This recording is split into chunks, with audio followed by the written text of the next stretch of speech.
મોરબીના હળવદ તાલુકાના મિયાણી ગામમાં સ્મશાન ભૂમિમાં સ્થાપિત માતાજીની મૂર્તિ ખંડિતની ઘટનાએ સમગ્ર લઈ ગ્રામજનોમાં ભારે રોષ જોવા મળી રહ્યો છે। ગ્રામજનોએ આરોપ લગાવ્યો છે કે ગામમાં વધતા દારૂના દૂષણ અને અસામાજિક તત્વોને કારણે આ ઘટના બની છે। તેને કારણે ધાર્મિક લાગણીઓ પણ દુભાઈ રહી છે। ગ્રામજનોના જણાવ્યા અનુસાર સ્મશાન, શાળા, આંગણવાડી અને બસ સ્ટેશન જેવા જાહેર સ્થળો પર પણ દારૂના દૂષણથી લોકો પરેશાન છે। આ મામલે તેઓ હળવદ પોલીસ, જિલ્લા પોલીસ વડા અને જિલ્લા કલેક્ટર સમક્ષ રજૂઆત કરી ચૂક્યા હોવા છતાં સંતોષકારક કાર્યવાહી ન થતા નારાજગી વ્યક્ત કરાઈ છે।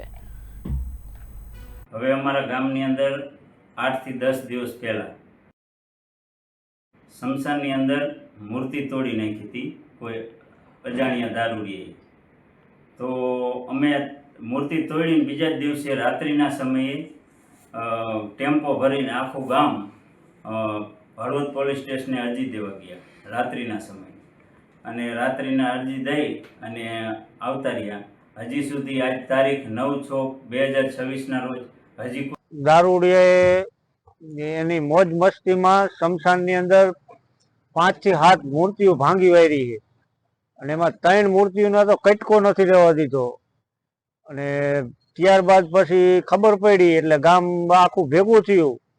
ગામ ભેગું થઈને હળવદ પોલીસ સ્ટેશને ગયું, અહીંયા અરજી દીધી, પણ એ બીજા દિવસે પોલીસે દેખાડવા ખાતર 2-3 દારૂડિયાને પકડ્યા અને 2 ને તો રાતે છોડી દીધા। અને એક હજી જે મૂર્તિ ભાંગવા વાળો છે એનું કોઈ ઓલું જ નથી।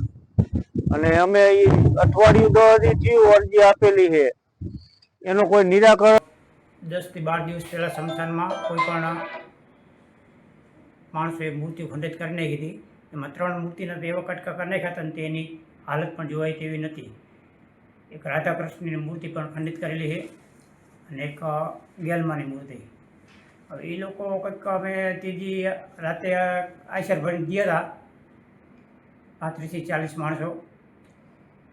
પછી લોકોએ કંઈ ધ્યાન દોર્યું નહીં, એના અનુસંધાને અત્યારે અમે એસપીમાં આપ્યું, કલેક્ટરમાં આપ્યું, અને જો એમાં છતાંય આ લોકો શું થાય કે પછી અમારે ડાયરેક્ટ જ